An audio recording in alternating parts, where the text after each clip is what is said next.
Berserk is one of the most influential works of the 20th century.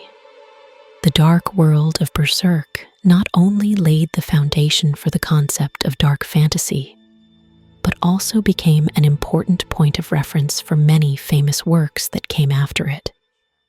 Most notably, the Dark Souls series, Elden Ring, and many others.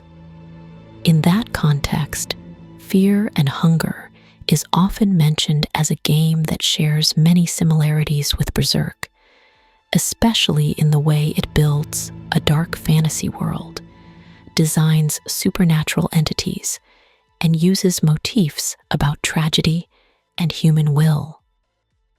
This video will explore in depth the core similarities between Berserk and fear and hunger through aspects such as world structure, origins, the roles of divine entities, and parallel character archetypes that appear in both works. Through that, we will have a more systematic and academic view of how fear and hunger engages in a dialogue with the dark fantasy legacy that Berserk created.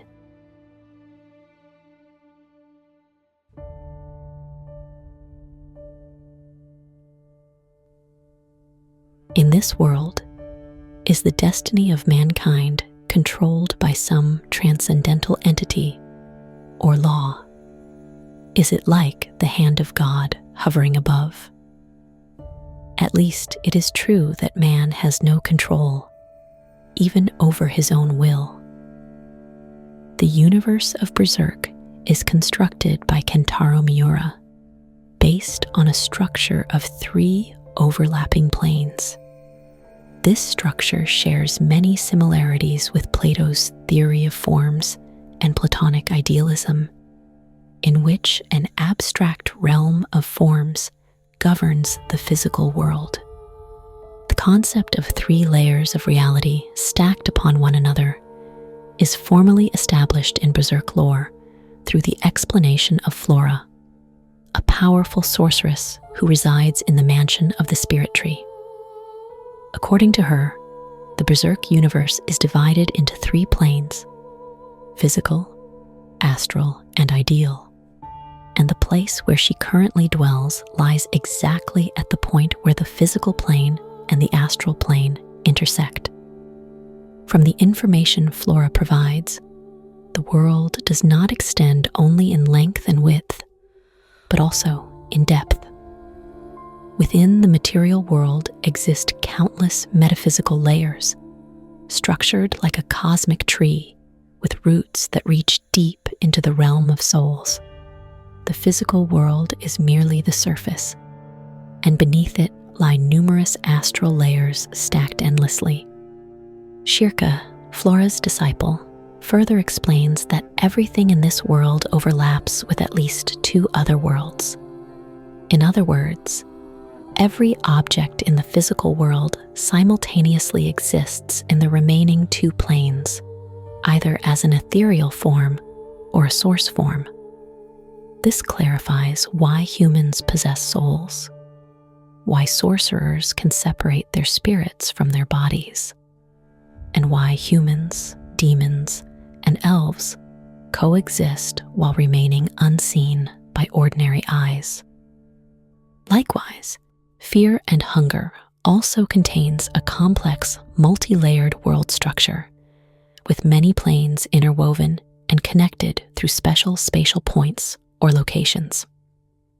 This structure bears strong similarities to the concept of 3 overlapping layers of reality in Berserk, creating a universe that is both compelling and difficult to fully comprehend due to its metaphysical depth.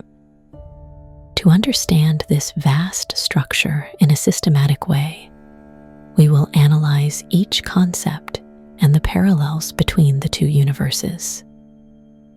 Begin from the deepest plane, where the gods reside, and then move upward to the surface, where humanity exists together with the major events that have occurred, are occurring, and will occur in both works.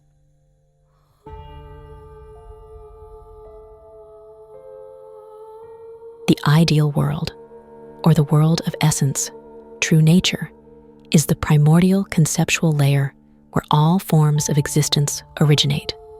The plane of idea contains pure ideas or pure forms, archetypes that possess perfect and unchanging essence and cannot be replicated by ordinary matter. This plane is the place that allows an idea to be observed in the shape of a specific entity. Many interpretations of Berserk suggest that the ideal world is the cradle that gives birth to beings possessing cosmic-level power, whose nature consists of ideas reflected from the physical world and accumulated since ancient times. Put in simpler terms, everything that exists in the physical world also exists in the ideal world in the form of an idea. When a being in the physical world exists, the aspects that the being is aware of, whether good or evil, will be reflected and accumulated to form entities that represent them in the ideal world.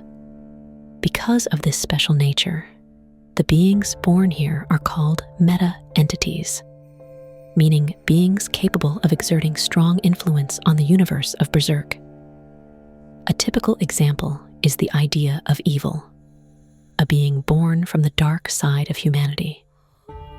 Born in the ideal world, meta-entities are locked to existence within this plane. In other words, they cannot appear directly in other planes in a conventional manner. Therefore, they can only observe and interact indirectly with the real world. The idea of evil is a clear example. It controls the development of humanity in the physical world by manipulating the thread of causality, creating conditions for the group of beings that represent its will, such as the God Hand and the Apostles, to appear and carry out its commands.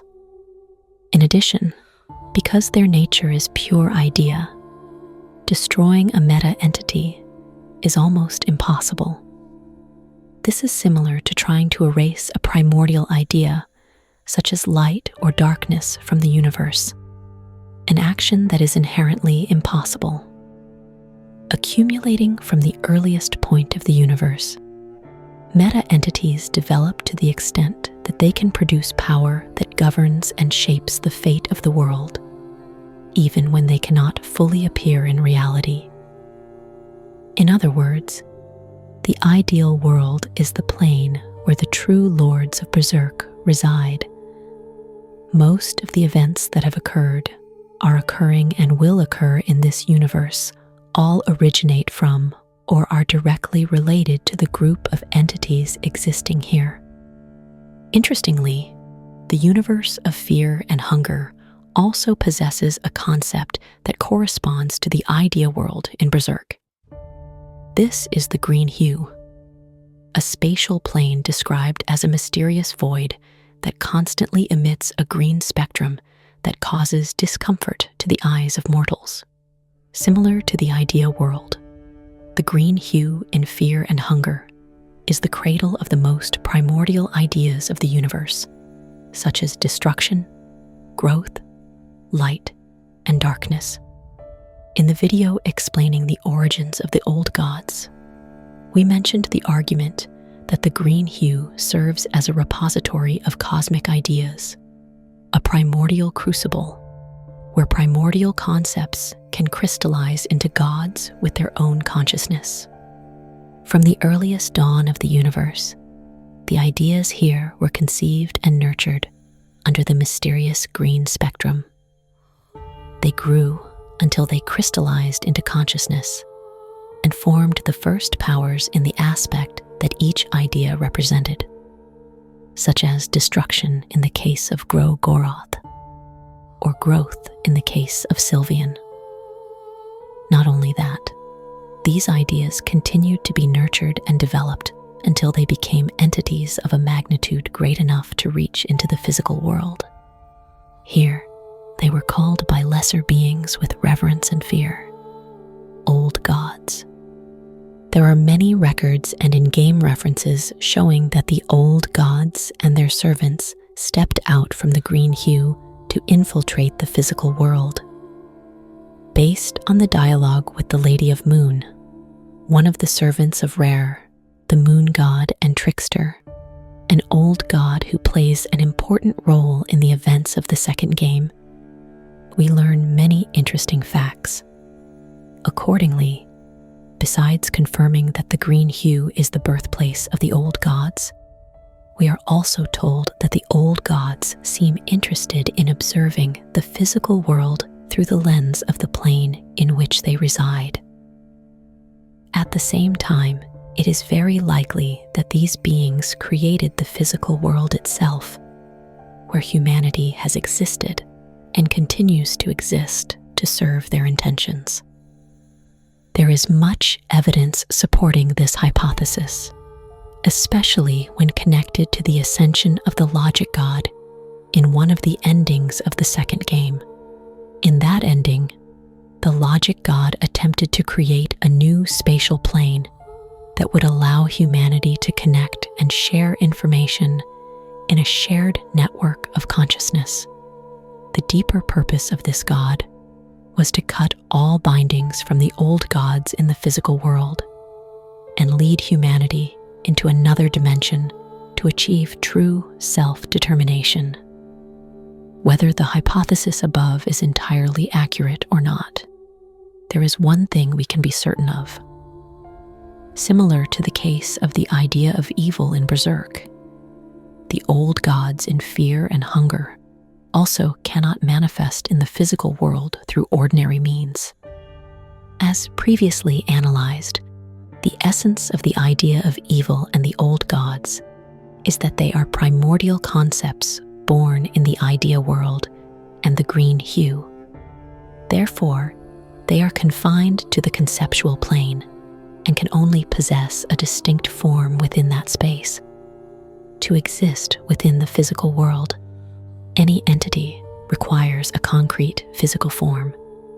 For that reason, the idea of evil and the old gods cannot appear directly in the real world because they lack the prerequisite element, a physical body.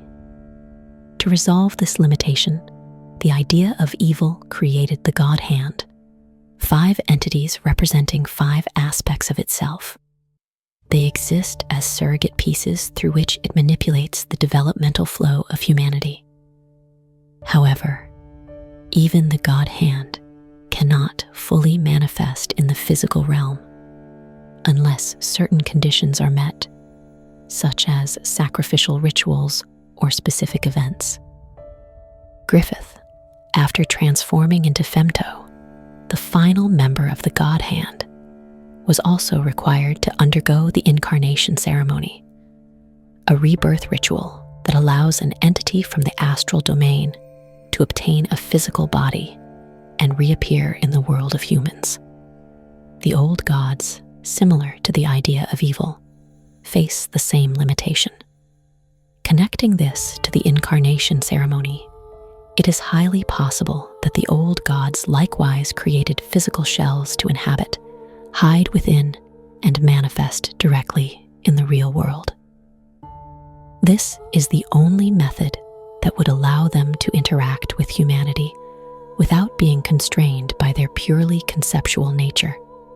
If this hypothesis is correct, it explains the existence of the traces of old gods, the empty shells believed to be remnants left behind after the old gods abandoned the human world, including the traces of Grogoroth and the traces of Sylvian in the first game, as well as the moon, which is considered the last remnant of the god rare in the second game. Not only that, this hypothesis also explains what happens in Ending B of the first game, when we face the traces of Grogoroth in the deepest area of the Dungeon of Fear and Hunger. Here, this creation reveals the truth behind why the old gods chose to depart from humanity.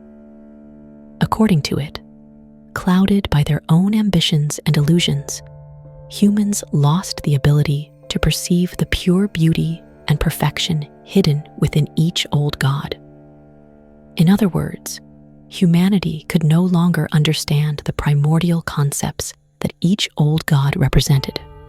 For example, Grogoroth, in the eyes of mankind, is often seen as an embodiment of evil because he represents blood, sacrifice, and destruction. However, when viewed from a broader perspective, the concept that Grogoroth represents is not limited merely to devastation. The item Studies and Skin Bible of Grogoroth provides us with the following information. To give room for new generations, for new trees to grow and usher, the prior forest needs to be burnt down. Such is the rule of creation. Creation and destruction. One does not exist without the other. The destruction is called Grogoroth, the destroyer of men. Grogoroth is the other part of the most primal duality, creation and destruction, where the other doesn't exist without the other. The word destruction is often associated with the evil of the world. This, of course, is foolishness. There is no room for new creation if the slate is not first burnt clean and empty. A man fears destruction. Man gets accustomed to peace and quiet. Man grows fat and afraid of change.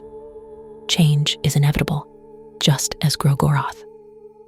What one needs to understand is that the destruction is of pure kind. It does not target one man specifically. It just exists. It can be seen that the concepts humanity assigns to the old gods in fear and hunger are merely the visible portion of a much larger whole. In reality, the concepts the old gods embody are neither good nor evil. They simply exist as an inevitability, representing the immutable laws of the universe.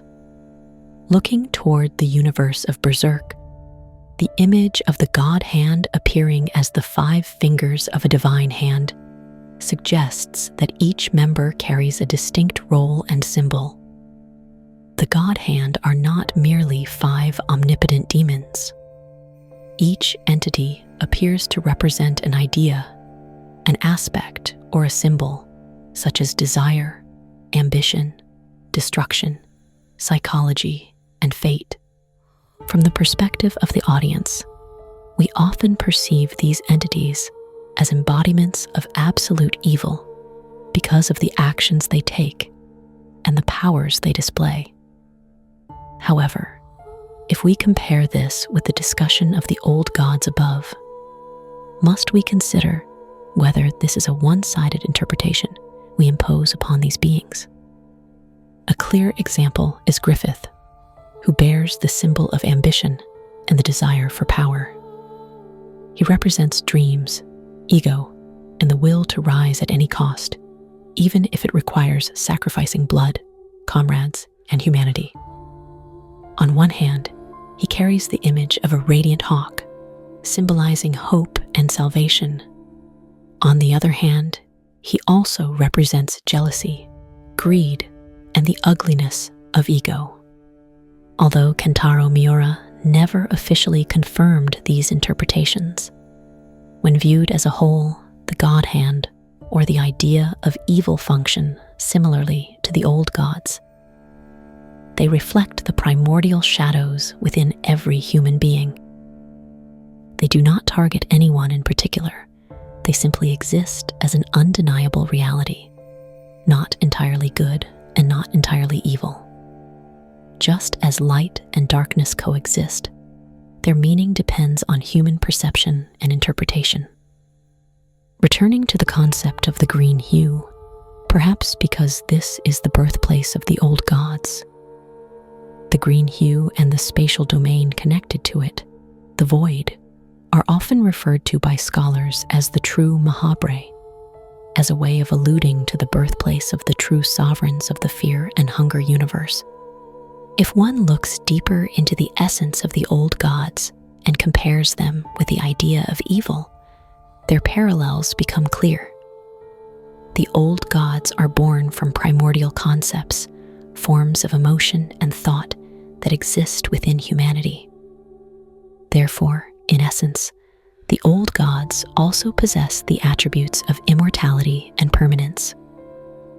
Father Hugo, a character who appears in the second game and the author of the God Manifesto, a concise academic text outlining his views on divinity and the nature of the ancient gods, states the following: I have read contrary beliefs, ridiculous beliefs even, from facets not to be named here. From an effete facet, well known in occult circles, despite his biased view on the world of the otherworldly. Just because this, not to be named dark priest, wrote a book that is cited in most occult studies, doesn't mean his word shouldn't be taken with a pinch. No, with a jar of salt. Words about the death of an older god especially are nothing short of absurd. How do you kill an idea, an inspiration, or one of the primordial concepts once it is conceived? The thought will forever haunt your mind as long as our consciousness is there to remind us of it. Once an older god is born, it has existed forever. A god, like a human soul, is not constrained by linear time and space.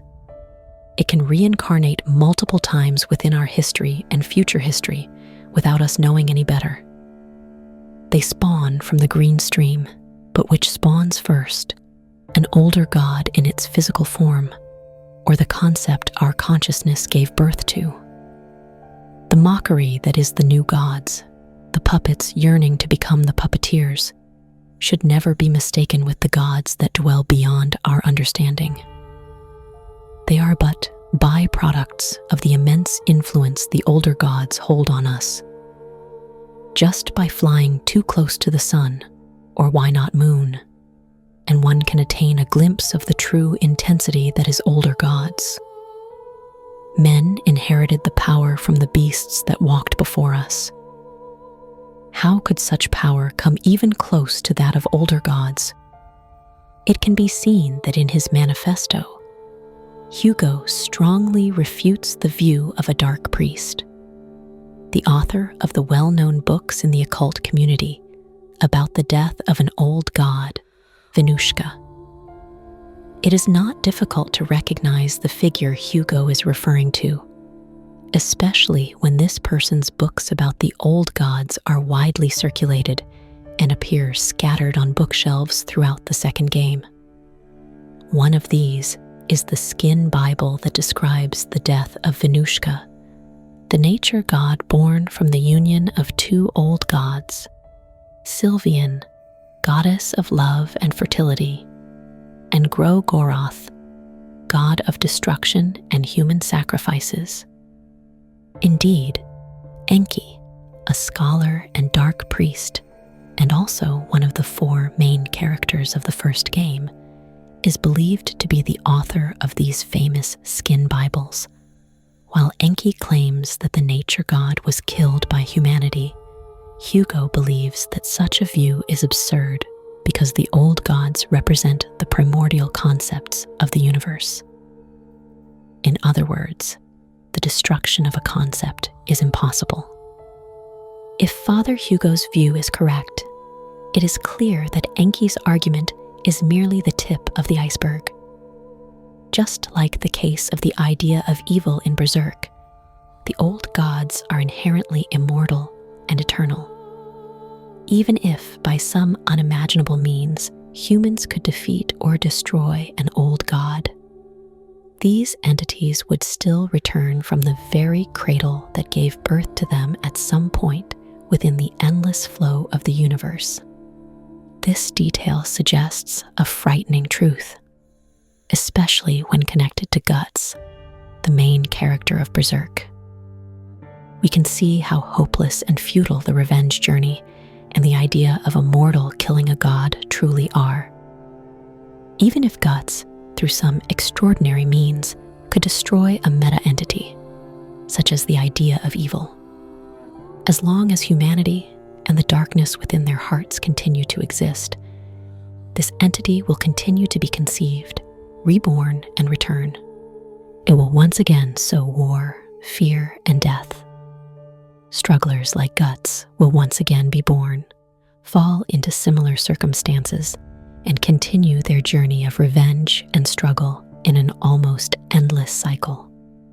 In reality, the history of fear and hunger has also witnessed countless attempts by those who wished to rise up and reclaim status and autonomy for humanity from the old gods, yet every effort ended in failure. They themselves fell into the cyclical amusement of the old gods, with the final result being their souls imprisoned in an eternal confinement, where they could do nothing but sit still and watch the world they once sought to save or dominate gradually wither away. A fitting end for those arrogant enough to believe they could stand equal to the supreme entities of the universe. It is clear that both the ideal world of Berserk and the green hue of fear and hunger reveal an unchanging law, that all divinity, no matter how terrifying in form or how overwhelming in power beyond human comprehension, originates from primordial ideas. Meta-entities, the God Hand or the old gods, are not monsters in the ordinary sense, but the inevitable reflections of the deepest aspects of human consciousness and instinct. Because of this, they cannot be destroyed in an absolute sense, just as no one can erase darkness, fear, or the desire for freedom from humanity.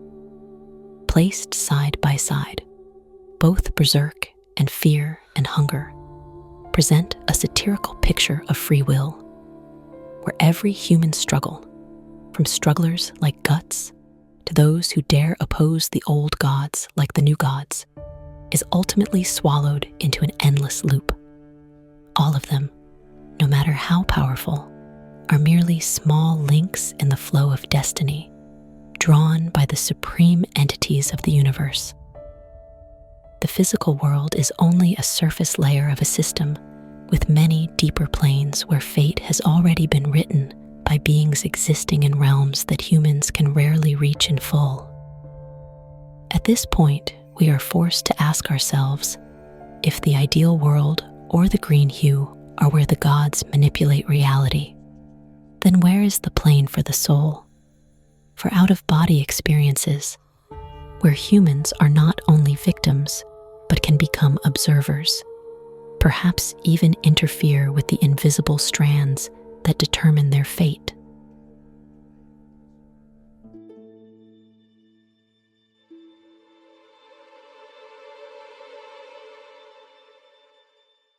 The astral world in the universe of Berserk is introduced as an intermediate layer, a celestial map where all planes collide. As Shirka describes, the astral world is not a single place, but a collection of layers that deepen downward like a vortex. It is referred to under the name, the realm of the dead. In the original Japanese version, the astral world is written with this kanji, a term referring to the world beyond, the place humans are believed to reach after death. This character can be understood in two senses, carrying the meaning of darkness as well as depth and hiddenness. In East Asian culture, this character is often associated with shadow, silent mystery, and a realm that does not belong to the living. Under this interpretation, the astral world is a multi-layered and enigmatic world where mortals are not allowed to exist or approach in an ordinary way.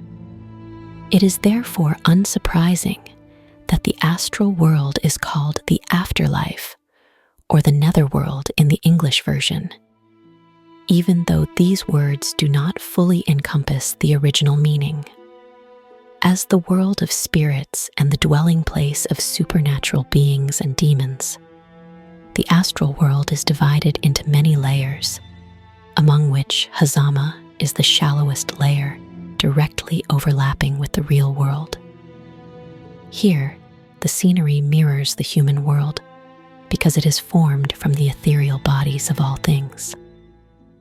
This is also where elves, pixies, fairy creatures, trolls, and weak spirits exist, which ordinary people cannot see unless they have awakened spiritual sensitivity, are close to death, bear the brand of sacrifice, or have suffered severe trauma. To speak briefly about the brand of sacrifice, it is a symbolic mark burned into the body of the one chosen as a sacrifice in a supernatural ritual. Most often, the eclipse or rituals connected to the God hand.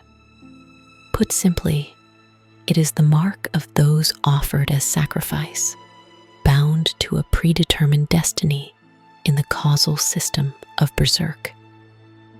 The one who bears the brand is seen as an offering for dark forces, as prey for apostles and wandering spirits, while also serving to complete the ritual desired by the God hand.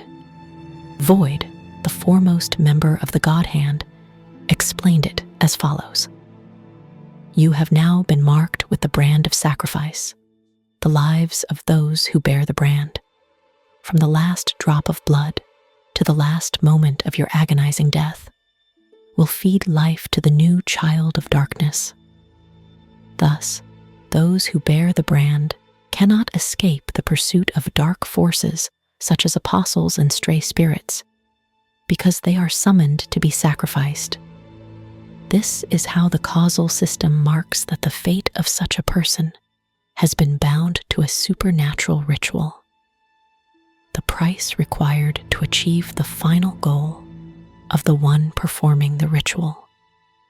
The brand of sacrifice functions as a curse that exists on two planes, causing the one who bears it to always stand on the boundary between the physical world and the astral. This explains why those who carry the brand are constantly hunted by apostles and dark spirits, because they are viewed as a meal for the forces of darkness. Guts and Casca are among the very few who survive while bearing the brand, and this is central to the story, because they were marked by Griffith as sacrifices in the supreme ritual where he offered the entire band to obtain what he desired in the eclipse. The brand of sacrifice can therefore be seen as a method of marking a chosen sacrifice to be sent to the sacred realm in exchange for power and authority for the one performing the ritual.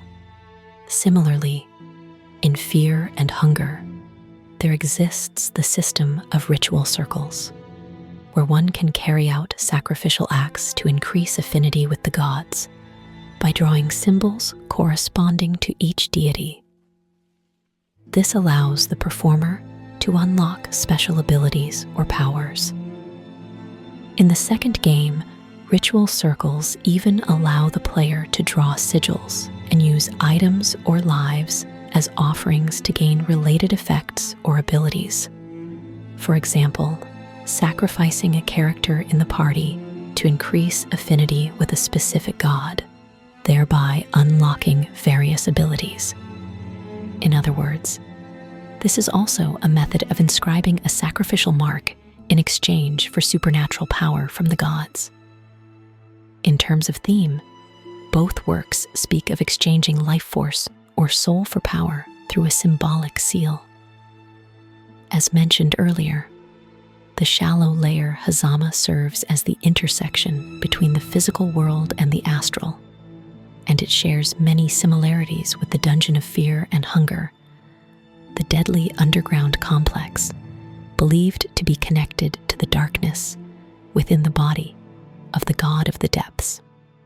In the most recent analyses of the God of the Depths, we discussed the hypothesis that the dying state of this god may be related to an attempt to create a gateway linking the void with the physical world, and that the consequence of this is the spreading darkness within the Dungeon of Fear and Hunger, turning it into a structure situated exactly on the boundary between the real world and the void. This hypothesis is supported by the appearance of mutated creatures that do not belong to the physical plane, as well as the numerous supernatural events, sacrificial rituals, and forms of magic that occur there. Furthermore, the presence of the traces of Grogoroth in the deepest area of the dungeon also indicates that the god of the depths may have acted as the gateway through which certain old gods, like Grogoroth, moved between the two worlds. It is highly likely that when Grogoroth chose to abandon the physical world, he discarded his remaining vessel and returned to the void realm through the very gateway he once used to enter the material plane. The dungeon of fear and hunger may therefore function similarly to Hazama, as a region positioned on the border between the physical and astral worlds, and the space filled with darkness at the bottom of the dungeon. The darkness the girl gazed into before transforming into the god of fear and hunger is most likely the darkness formed from the combination of the void and the black matter within the body of the god of the depths. The lore of fear and hunger is extremely obscure, so it is impossible to reduce the conditions for ascension into a single precise formula.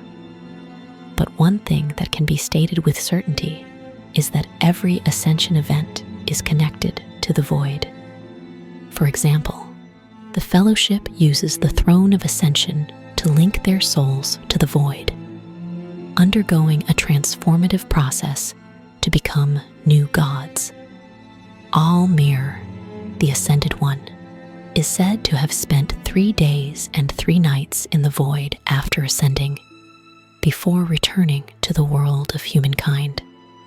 All of the clues above lead to the argument that the void plays an essential role in the ascension ritual of a god, and in the case of the girl, the ancient soul sleeping inside her reacted to the darkness of the void within the body of the god of the depths, which immediately activated the ascension ritual and transformed her into the god of fear and hunger. Interestingly, this detail aligns completely with the ascension ritual of Griffith in Berserk. Before becoming Femto, the final member of the God Hand, Griffith also fell into a separate dimension connected to the astral world, occurring during the solar eclipse, an event that happens only once every 216 years, when the boundary between the physical realm and the astral realm becomes the thinnest.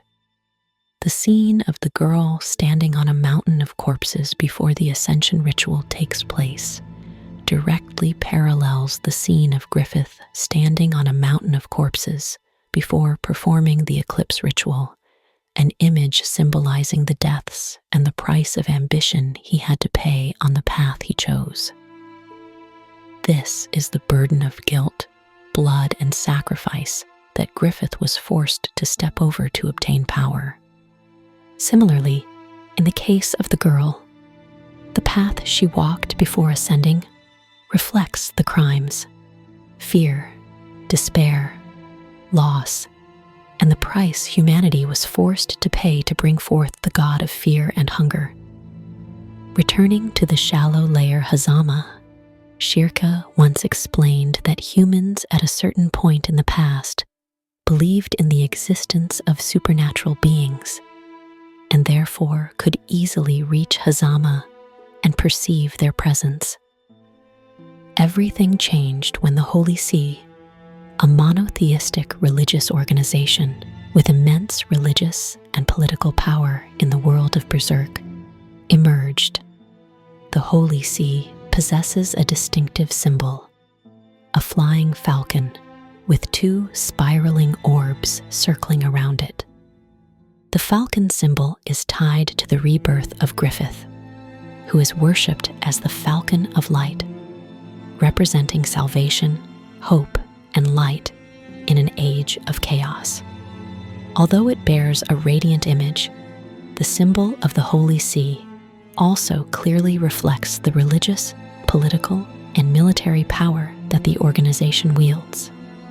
Holding authority, wealth, land, and the Inquisition courts, the Holy See is no longer a purely religious organization, but becomes an institution that controls knowledge, belief, and faith of the masses, shaping society according to the will of those in power. The Holy See uses symbols and doctrine as tools of propaganda, legitimizing authority and manipulating public belief. Under the banner of the Falcon of Light, the Church seeks every means to extinguish belief in magic, the astral world, and polytheistic religions, forcing everyone to accept a single orthodox truth, known as the Holy See's doctrine. This doctrine hides violence, torture, and oppression beneath the veil of salvation, turning the falcon and the light into a moral mask that conceals atrocities. The Holy See redefines right and wrong by imposing that only their faith is legitimate, while everything related to the astral, magic, and ancient gods is condemned as heresy. Many sacred sites and shrines that once honored elves, spirit faith, and ancient gods were seized by the Holy See, rebuilt into churches, and replaced with monotheistic doctrine. This caused the masses to be manipulated in perception, and anyone who believed differently or practiced magic was judged as a heretic, which severely restricted knowledge of the astral world, magic, and the supernatural nature of humanity. As a result, most ancient beliefs, native religions, magic, and astral faith faded away. People lost their connection to the supernatural and the soul, and became blinded by the very faith imposed upon them. It can be said that humanity stabbed out its own spiritual eyes. This also explains why many characters who once belonged to the Holy See lack the ability to perceive supernatural beings such as elves. Notably, Farnese, when she first appeared, was a character with fanatical faith who believed absolutely in the doctrines of the Holy See. Farnese had no ability to see or sense the presence of supernatural entities, even when they were standing right in front of her. During the pursuit of guts, she witnessed supernatural phenomena and beings such as magic, spirits, demons, and apostles. All the horrors that Guts, a man bearing the brand of sacrifice, had to face every day, dealt a powerful blow to her faith. The nightmarish event in the Conviction Arc, where Farnese saw with her own eyes the darkest sides of the Church, marked the moment that completely destroyed the religious belief she once considered absolute. The world was no longer only black and white, good and evil, as the Church had preached. As a result, Farnese abandoned her position as commander of the Holy Iron Chain Knights and turned her back on the Holy See. She joined Guts's group, becoming one of the main companions. From there, Farnese began learning magic under Shirka's guidance. From someone who once hunted witches, she became an apprentice mage, gradually awakening her spiritual power and learning to see supernatural entities such as Puck. The story of humanity blinded by faith and losing its spiritual abilities in Berserk inspired many other works, and Fear and Hunger is no exception. The world of Fear and Hunger is steeped in blood, power, religion, and overwhelming faith. Darce, similar to Farnese, is a noblewoman whose mind was deeply shaped by the teachings of Almer. She often rejects other viewpoints and tries to persuade others to follow her religion. Both Darce and Farnese possess a determined warrior spirit, loyal to the new faith they follow. willing to sacrifice themselves to pursue that ideal, sometimes blindly. Both also show certain traces of madness in their personalities, such as Farnese's habit of burning those she considers heretics and her obsession with capturing guts, while Darce is also troubling when she disregards her own faith to perform forbidden magic to revive the man she loves, with the ultimate purpose of conquering and dominating his heart.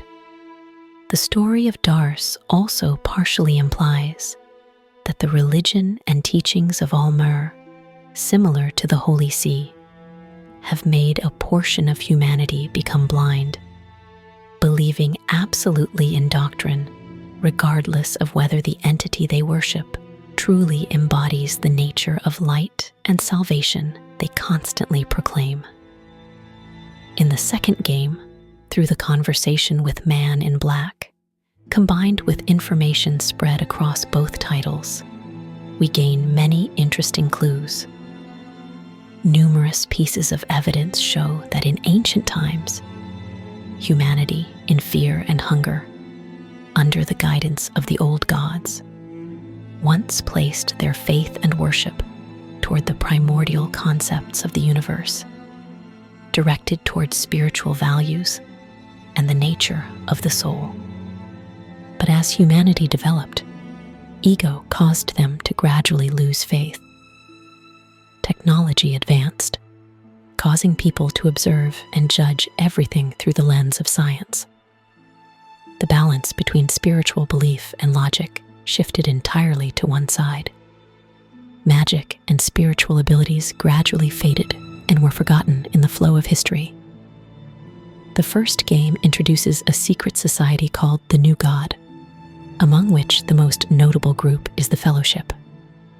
The group includes 5 members: Francois, Nilvan, Valté, Chambara, and the Forgotten One. They seek out Mahabre, the city of the old gods, with the goal of reclaiming autonomy and the right to decide the fate of humanity, something they believe has long been manipulated by the old gods. Their act of seizing Mahabre and reshaping the place according to their will, such as constructing a massive library, archives, and a new religion, as well as altering and spreading historical texts similar to what the Holy See once did, shows a clear purpose. The Fellowship wants to brainwash and redirect humanity's faith, forcing them to stop worshiping ancient spiritual entities and instead revere the new gods. In other words, the Fellowship and the Holy See, though belonging to different universes, reflect a shared motif. Power, faith, and divinity are always used as tools to reinforce personal authority and control the masses, thereby shaping the destiny of humankind. It should also be added that despite being influenced and oppressed by many ideologies and forces, there are still individuals in Berserk and Fear and Hunger who retain their spiritual intuition and faith. Notable examples are sorcerers like Flora and Shirka in Berserk, or the cults that worship the old gods along with the remaining witches and sorcerers in Fear and Hunger, although most have weakened or become corrupted over time. Nasra once mentioned that humanity is a species of chaos. They should not be placed under any fixed order or law. This explains why even if humans are forced to obey a specific order or doctrine, there will always be individuals who rise up, resist, and walk against that order. This is an unchanging rule. This detail also clarifies why Skull Knight calls Guts the struggler, and it explains the rapid decline of the orders created by the old gods or the new gods. From the analysis above, it can be seen that not only the structure of the universe, but also the nature of humanity in the two worlds are similar. there are always individuals who believe blindly in doctrine, and at the same time, there are those who are willing to fight for personal freedom and the future of humankind. At the same time, we also gain the answer to why humanity lost the ability to perceive spiritual entities and see the supernatural beings on the surface of the astral world. Beyond Hazama, we are introduced to deeper regions such as the realm of the dead, where the souls of the dead wander. The space is distorted by the memories, emotions, fears, and desires of the deceased. Those who do not realize they have died will drift endlessly through this region. This is also where larger and more complex entities begin to appear. Deeper still is the karma zone, described by Flora as a domain divided according to personal human karma. This area separates souls based on individual karmic nature, similar to concepts of heaven or hell, but based on inner essence rather than divine judgment. Finally, there is the abyss, the deepest soul vortex of the astral world. This is where enormous astral bodies reside, entities such as gods, demons, and the ancient spiritual motifs of humankind. The God Hand and other high-level entities exist within this layer, acting as the source of all spiritual concepts within humanity. Flora once emphasized that no one returns from this place alive, and it is possible that concepts such as heaven or hell lie within that deep region. The abyss is considered the chasm of the soul and consciousness, described as a vortex of souls. Some souls that have died can be drawn into it, twisted and crushed by the spiral flow, losing their original identities completely. The God Hand, as mentioned, do not belong to the physical world in the way ordinary humans do. They exist mainly in astral form at a very deep layer of the astral world, the divine domain near the layer of the abyss. This explains why Griffith, even after becoming a God Hand in the eclipse, still needed to undergo the incarnation ceremony, a ritual that allows an entity from the divine domain to acquire a physical body in order to appear in the human world. This mechanism resembles the way the new gods ascend and return to the physical world in fear and hunger. Although the exact process remains unclear, it is almost certain that the new gods ascended in soul form within the void, then returned to the physical world in physical form to rule humanity until their era faded. When defeated, their souls continued to serve as keys to open the gate of the legendary temple with the Ascension Throne, the place that allows new challengers to repeat the path of fallen kings. As for the old kings, their souls returned to the sacred realm, the void, and became bound to the throne they once sat upon, trapped in a literal prison they call the Hall of the Gods. This is a space separated from the physical world, where they can only observe and interact through distorted means shaped by the warped structure of space and time within it. This is similar to how the God Hand interact with the physical world through sacrificial ceremonies or through supernatural artifacts such as the Behelit, or through plane distortions known as realm merge. During the events of the incarnation ceremony, Griffith and the other God Hand manipulated a sequence of smaller events, like lining up a series of dominoes, and with only a few catalysts, they triggered a moment when the negative emotions, despair, hatred, and suffering of humanity reached their peak, creating a strong enough bridge to open a path for Griffith and the God Hand to appear and carry out the rebirth ritual.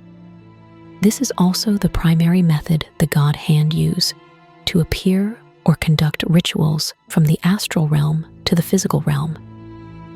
It is also the way the secret society of the new gods in fear and hunger intervened and operated behind all events to bring forth the logic god in the second game. All of these were manipulated by such entities from the astral world and the void. Speaking of the void, this space is referred to by the new gods as the other side of the coin. It is described as an endless, empty space filled with gloomy and gray structures woven together, with mounds of earth and deep pits emitting green radiation of unknown origin. Like the astral world, the void rejects the existence of beings from the physical world, replacing them with aberrant creatures such as the molded, masses of flesh that move in pain, or the blights, ancient bird-like beings that soar above. The void is believed to be the dwelling place of supernatural beings and divine forces. This space is also called the true Mahabre. It is important to distinguish that it is completely different from the Mahabre we enter in the first game. That ruin is only the remnant of a city once built by followers to worship and house the old gods. More precisely, it is the physical version of the true Mahabre. Calling the void the true Mahabre implies that the old gods chose the void as their dwelling place after emerging from the green hue, a claim supported by the countless massive pits emitting a green glow scattered throughout the void, suggesting that the old gods and their servants stepped out from these pits. In the hard mode, we can also confront Sylvian, or more precisely, what remains of her, in one of the most difficult boss fights in the game. The appearance of the traces of Sylvian here may support the idea that the old gods created physical shells to allow themselves to enter the physical world. And it seems that whatever remains of them still functions unconsciously around the space where they were once discarded. At the present moment, everything we know about the void and the astral world is extremely limited, both of these spatial realms containing many mysteries that remain unexplained. One such mystery is the abnormal nature of space and time, which distorts the minds of those who accidentally enter, gradually driving them insane and leading them to end their own lives. This is clearly reflected through the accounts of the main cast in the first game when they fall into the void. Immediately upon entering the void, Darce loses consciousness. Ragnvaldr expresses concern upon meeting her again and senses that something is abnormal with the space and time of this place. Kahara thinks only of death as a solution. And finally, Enki, a scholar with deeper understanding, immediately remarks on the hostile and rejecting nature of the void toward any living being that enters it. The void resembles the astral world in the way it rejects entities from the physical world. And in addition, both realms are extremely difficult to access through normal means unless special conditions are activated, such as using the Behelit stones or sitting on the Ascension throne to open a gateway that connects the user to these spatial realms.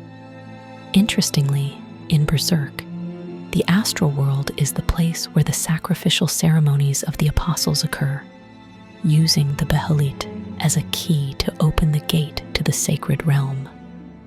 Meanwhile, the void in fear and hunger is believed to be the place where the ascension of the new gods occurs, using the Ascension throne as a conduit that connects the vessel to this spatial realm. Even though the new gods are past their era and imprisoned within the Hall of the Gods, they can still exploit the distorted nature of space and time there, allowing them to observe certain images of the past and the future. From this, they use these images through dreams or omens to manipulate events taking place in the physical world. This explains why, when we first enter the Hall of the Gods and meet the new gods, we are allowed to ask them any 3 questions, receiving answers related to events and characters in both the past and the future. This implies that their unusual knowledge comes from observing the world through the distorted lens of the void. In this regard, the God Hand, the entities representing the idea of evil, can likewise be seen as observing humanity through the lens of the astral world and creating the apostles to serve them in directing the flow of human fate toward the outcome they desire. Fear and hunger even goes further when the old gods directly grant blessings to their followers through magic and special powers in the aspect they represent. From the destructive power and blood magic of Grogaroth to the ability to heal and the ability to create lesser demons through sexual intercourse with a dead body in the case of Sylvian. On the surface, these magics may appear as forms of grace that the ancient gods bestow upon their followers. Yet if viewed from multiple angles, it is very likely that behind this act of blessing lies a dark intention that humanity does not foresee. Based on what we have analyzed in the Berserk universe, we know that every emotion and idea in the physical world is reflected in the idea world as a concept with a specific form. In other words, when faith and belief in a concept in the real world increase, the development of that concept in the idea world grows stronger.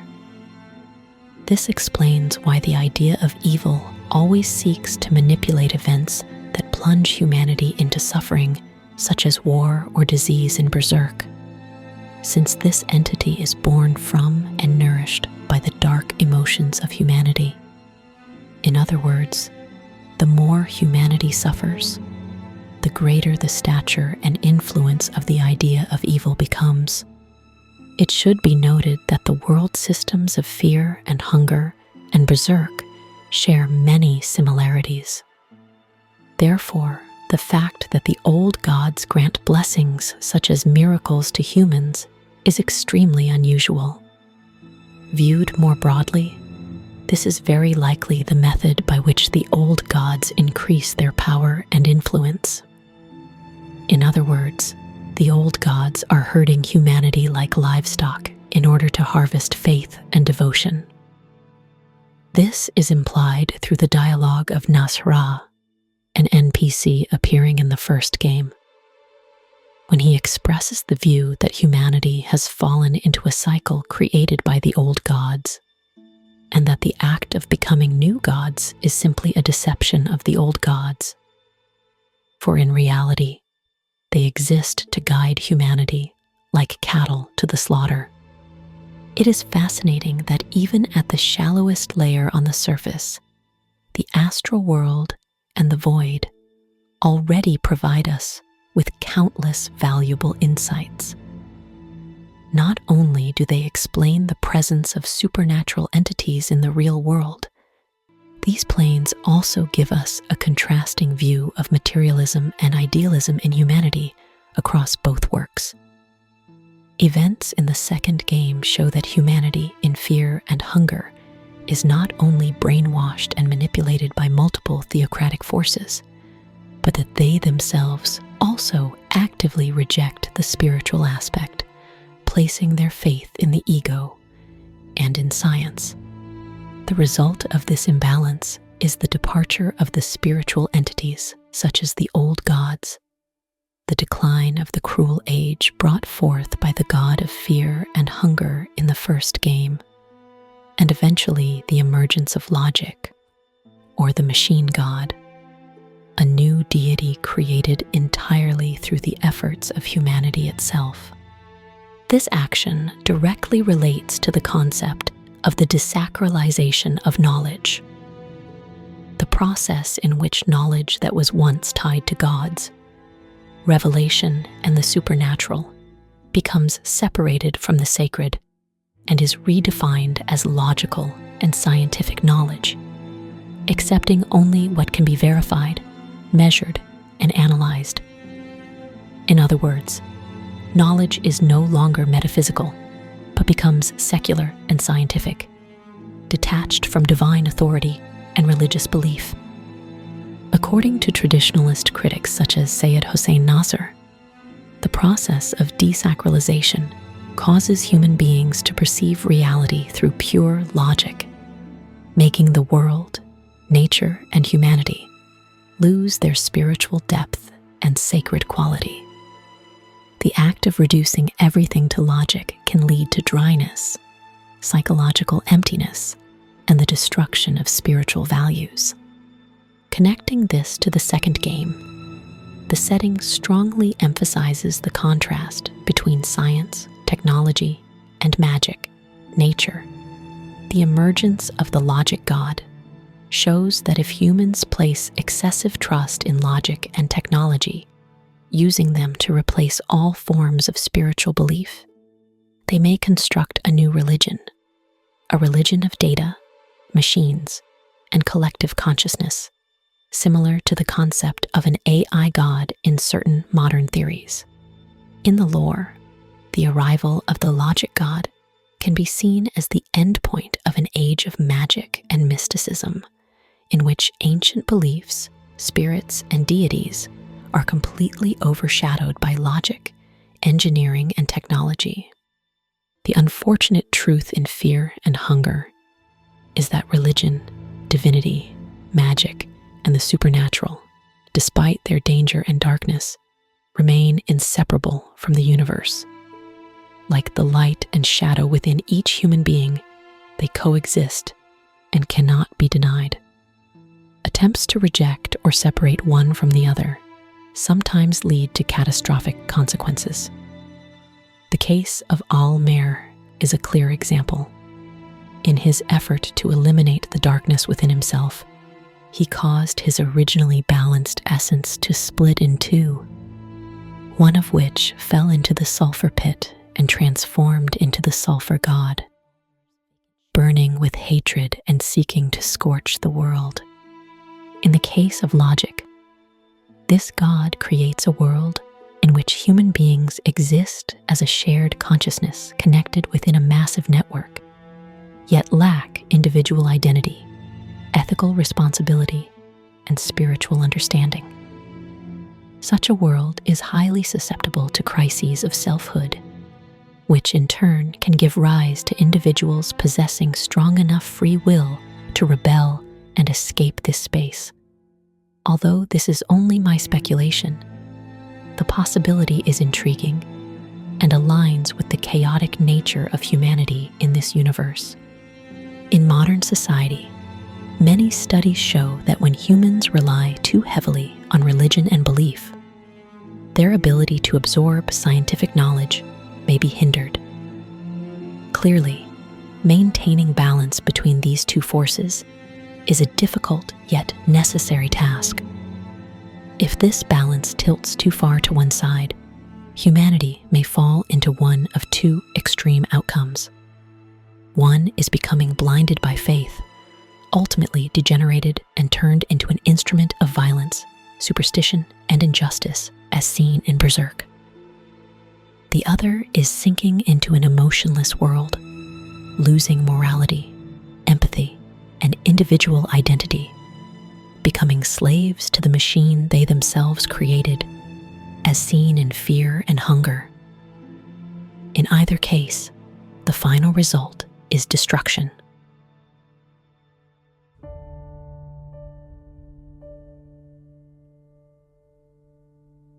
See, I think we live simultaneously on three planes of understanding. We're spiritual creatures, we have an intellect, and we live in physical bodies. But because we lack awareness or understanding of who we are, we're totally locked into a physical world, and we let things outside of us control us. The physical world is the plane where most major events in Berserk and fear and hunger take place. Although regarded as the lowest layer, this plane holds a crucial role in the multi-layered structure of the universe and in the entire lore of both works. According to Bob Proctor's perspective, human beings are unique creatures who exist simultaneously within 3 different levels of perception, including the spiritual body, the intellectual body, and the physical body. Yet because we lack awareness of our own essence, we are often locked within the physical world and rarely reach the higher levels. Interestingly, the concept of the 3 overlapping worlds in Berserk corresponds almost perfectly to this framework. Berserk is set in a medieval fantasy world in which humanity primarily lives within a rigid reality governed by reason and ordinary order. As previously analyzed, when the doctrines of the Holy See spread, faith in gods and spirits weakened.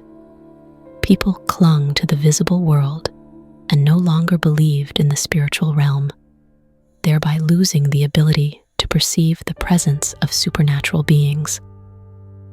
The material world gradually became secularized. Miracles and magic faded into legend. Shrines of spirits were abandoned, and elves and spirits turned into folklore. Humans believed that natural laws were absolute and that they were the sole masters of the visible world.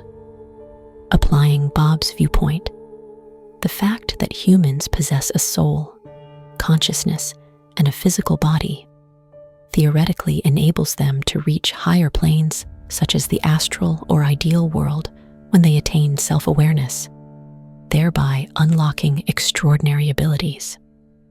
However, under the control of the Holy See, and due to their lack of self-understanding, humanity became confined to the physical world. This explains why they can hardly reach the astral world through normal means and only manifest in that plane after death, or through special rituals or meditative methods, such as those used by Flora and Shirka. This lack of understanding of their own essence also causes human consciousness to be reflected into the realm of ideas unconsciously, thereby nurturing and forming meta-level entities. The clearest case is the idea of evil, born from the accumulated dark concepts of humankind, becoming the embodiment of the very shadow they never acknowledge. In Fear and Hunger, the physical world resembles a grim medieval to early modern Europe, where gods once manifested tangibly in human life until the old gods abandoned the mortal realm.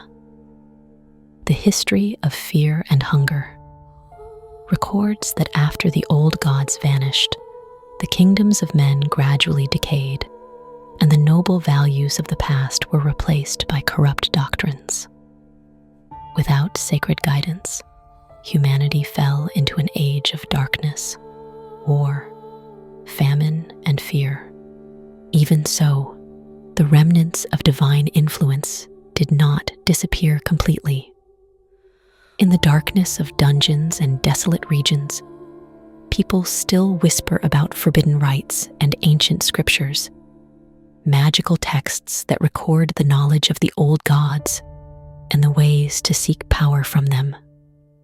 In other words, the physical world of Fear and Hunger, although rotten, is not entirely secularized. Instead, it exists in a state of mystical decay, where the lost knowledge of the gods remains scattered and awaits the bold to employ it in order to reach the supernatural realm.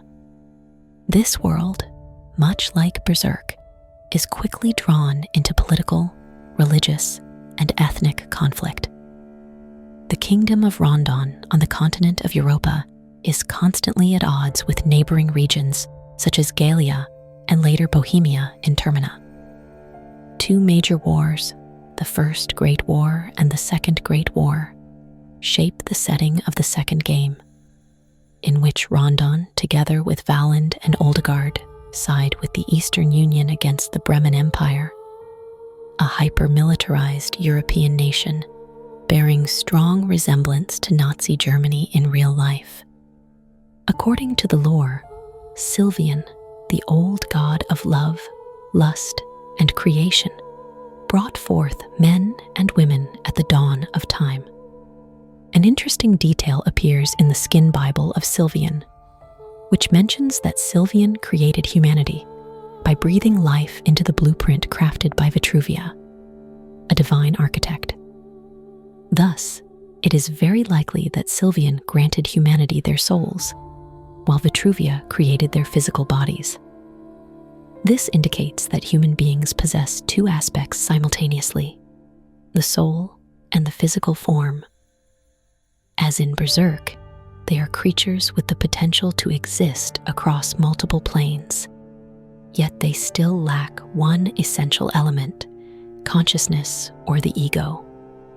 The Skin Bible of Almir references a story in which Vitruvia discovered imperfections in her own design. Obsessed with this flaw, Vitruvia decided to create Almir, the perfect version of humanity. In a previous video discussing the origins of the gods in Fear and Hunger, I mentioned that these imperfections form the basis of humanity's original sin. Inspired by the story of Adam and Eve being tempted to eat the forbidden fruit, giving rise to the ego, being cast out of Eden, and beginning humanity's tragic chapter. In the case of Fear and Hunger, the moment humanity developed self-awareness, in other words, the ego, they began straying from Sylvian's original intent. This led to the tragic story of both humanity and Sylvian herself, as she attempted to guide them back to their intended path, but ultimately failed. Connecting this with Berserk, the fact that human emotions and consciousness unknowingly give birth to and continually strengthen the idea of evil, raises a hypothesis. Perhaps the moment humanity developed self-awareness or ego, the old gods recognized the potential in shepherding mankind in order to harvest faith, thereby strengthening their power and presence, especially within the physical world. Although we already know that the old gods were born from primordial concepts of the universe, if the nature of the green hue and the ideal world is similar, then human belief and consciousness would likewise be reflected within it, becoming a potential spiritual energy source that maintains and reinforces the old god's influence in the real world. Extending this idea further, it is possible that the old gods created the physical world as a garden to contain and cultivate human faith after mankind attained consciousness. This could be seen as a continuous source of sustenance if the old gods know how to direct and control these beings according to their intentions. This theory becomes even more plausible, considering that in the game, a god's influence in the real world depends on the prevalence of their worship and the number of believers they possess. Although the influence and reverence for the old gods cannot disappear entirely, it can diminish to the point where very few people even know of their existence, as in the case of the god of the depths in the first game, or Sulphur God in the second game, who hid behind the cult of the moon, god rare to orchestrate a bloody festival, thereby increasing his followers and expanding his influence. If this seemingly outrageous hypothesis is correct, it explains Nashra's arguments mentioned in the first half of the video, and it also clarifies why the new gods in the second game did everything in their power, from manipulating events such as the World Wars to orchestrating the deaths of several key figures in order to influence reality. All these efforts were directed toward one goal: to free humanity from the control of the old gods, or more precisely, to liberate them from their current enclosure by giving birth to the logic god. The logic god is not merely a deity representing humanity, but one capable of creating a new spatial domain, carrying humanity to a promised land by separating the consciousness of each individual from the physical body that binds them to the physical world and connecting them into a shared network where the new gods believe mankind may finally attain true freedom. The event in which we, in an unconscious state, are guided by the soul of Ryla, the precursor to the logic god, and fall directly into the hall of the gods, followed by the new gods uttering the cryptic remark, finally, shows that they have come close to achieving the dream they have pursued for so long: freedom from the old god's dominion.